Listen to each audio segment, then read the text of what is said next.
It's finally here.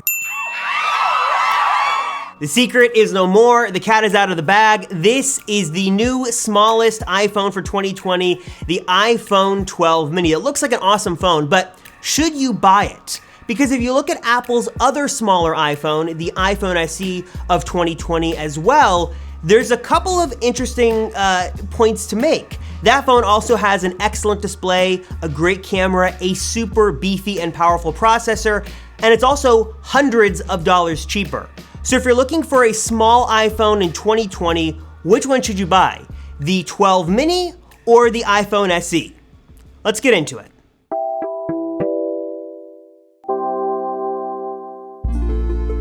So the first thing we have to talk about is the design, because that's really where you'll start to notice on the surface the big differences between these two phones. The iPhone SE has a sort of, let's be kind, a tried and true design. We've seen it for years now. The latest incarnation of it has been with the iPhone 8. It's got Touch ID, it's got those bezels. It still looks like an awesome phone, especially for its price.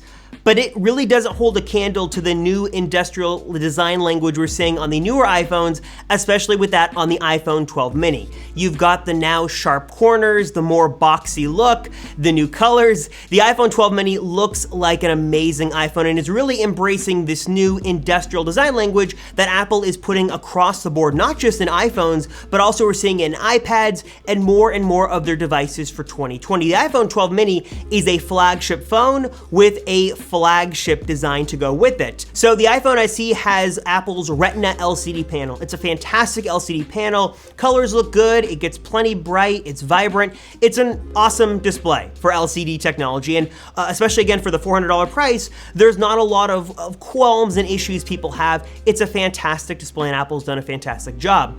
But with the iPhone 12 mini and the entire iPhone 12 line, you have the new Super Retina OLED technology on all of the phones. Goodbye to the days of liquid Retina LCD and LCD technology on the non-Pro phones. Apple is unifying the lineup, and now you've got OLED on all of their phones, including the iPhone 12 mini, which has that 5.4-inch display.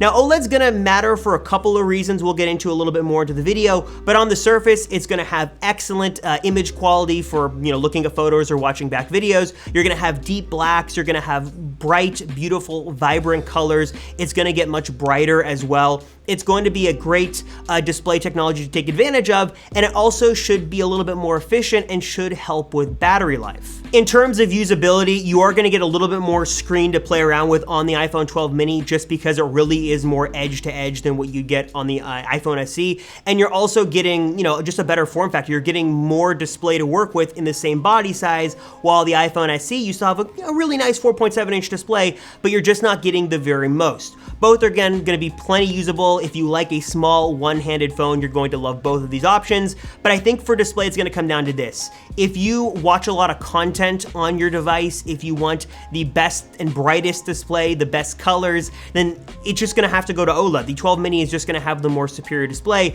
but the LCD on the SE is nothing to write off. It's still an excellent display, but OLED versus LCD size technology, it's going to go to the 12 mini.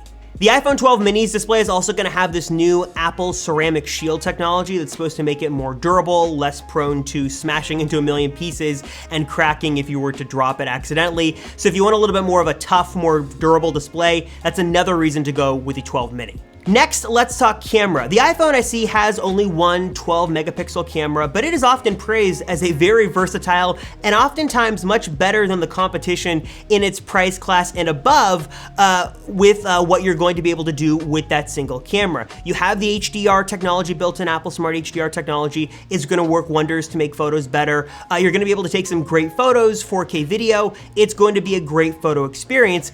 But then again, the iPhone 12 mini comes back and adds a little bit more. You're gonna get two lenses on the iPhone 12 mini. You're gonna have a wide and an ultra wide angle lens, which will just not only make it a little bit more versatile and able to do more, but it's just a fun experience to be able to have that ultra wide angle lens. It's a different way to shoot. It's just gonna give you more options when you go to take photos and videos. Now, besides just what you have on the surface in terms of new camera components and actual physical sensors, you are going to get some benefits with the 12 mini as well in terms of software. You're gonna get Apple's new latest and greatest improvements to their smart HDR processing. Night mode will be improved because of the new better wider angle camera that can let in low light.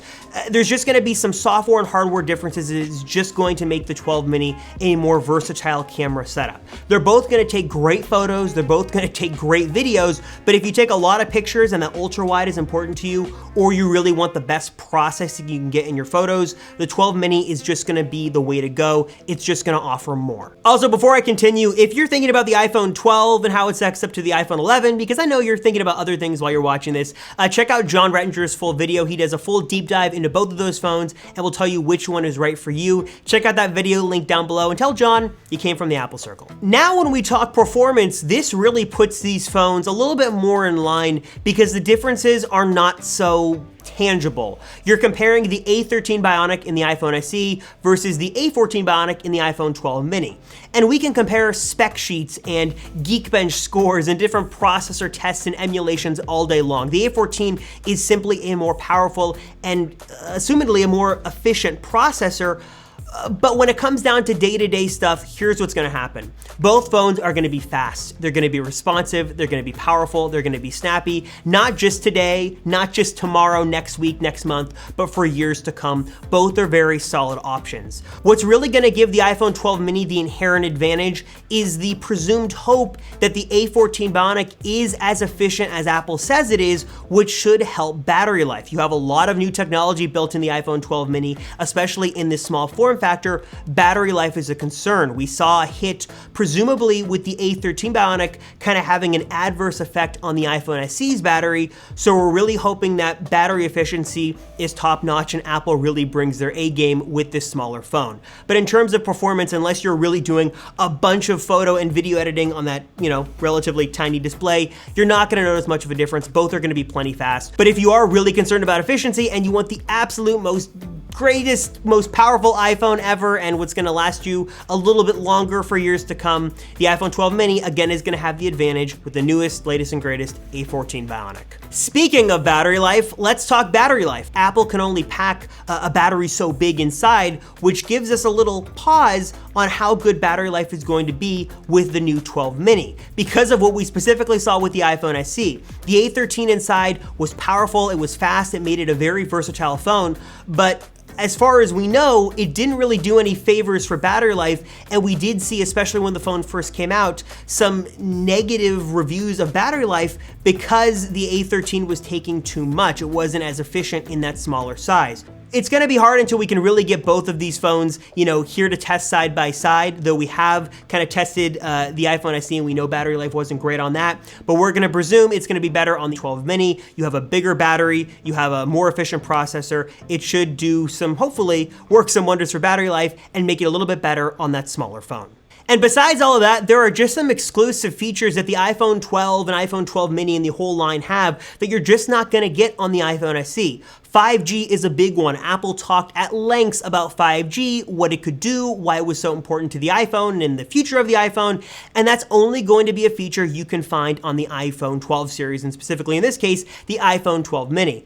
If you are concerned about 5G, you want to take advantage of it, or you're really trying to invest in a small iPhone now that you want to kind of grow into for years to come, the 12 mini and 5G is going to do that for you. You're also going to be able to take advantage of this new magnetic ring inside of the iPhone 12 mini that you just can't do on the iPhone SE. So Apple's kind of bringing back the MagSafe line with this new magnetic ring inside of the iPhone, which will allow for different chargers and different accessories that kind of snap onto the back of the iPhone. It looks super cool. The promo videos were fun, and this is going to be a whole new ecosystem of accessories to take advantage of that you can only do if you have one of these new iPhones. I don't know if this really justifies the price difference, but if you do want to take advantage of those newer accessories and the new MagSafe line, that's only going to be something you can do in the iPhone 12 mini.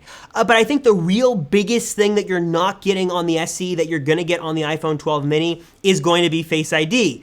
Although Touch ID has kind of got a resurgence here in 2020, has become a little bit more of a pro than a con, Face ID is still something that is just this excellent technology that you just can't get on the iPhone SE. You have slimmer bezels, you have a better display, you have a better processor, but I think Face ID kind of day to day is something that's going to be a real big difference maker for a lot of people, and maybe even a reason to justify that higher price tag. Capacity wise, they're both starting at a 64 gigabyte capacity, and you can kind of work your way up from there. That doesn't really change much, but colors is another thing that I know many people are very interested in. They want to know more. SE is coming in just 3 colors, white, black, and product red, while the iPhone 12 mini has a lot of different colors you can choose from.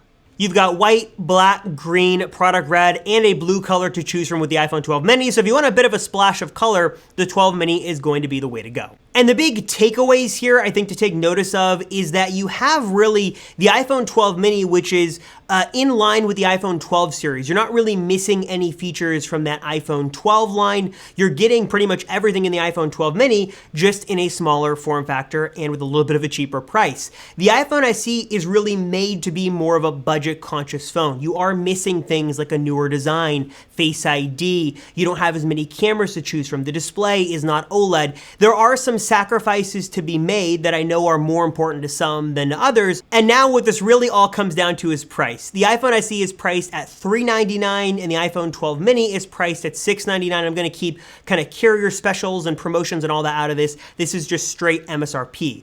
And I guess the question is the $300 worth it to jump from the SE to the mini? And I guess to answer that question, you have to evaluate a couple of things on your own. How important to you is screen, camera, battery life, design, the processor inside, and really what are you using your phone for? If you want a great, fast, powerful iPhone that you can use with one hand that's small and can be taken around with you wherever you go and that's not too big and bulky, both phones are going to be fantastic and there's no bad choice here.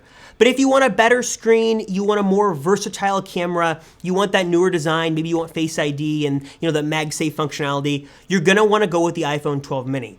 $300 is not an insignificant amount of money. There's a lot definitely on the line here and a lot to consider, but I do think what you're getting with the iPhone 12 mini for many people is really enough to justify that price difference, but ultimately that's gonna come down to you and what your decision is going to be. So which one would you guys pick up, the iPhone 12 mini or the iPhone SE? Let us know in the comments down below. As always, thank you guys so much for watching. I am Robert Rosenfeld, and I will see ya in the next one.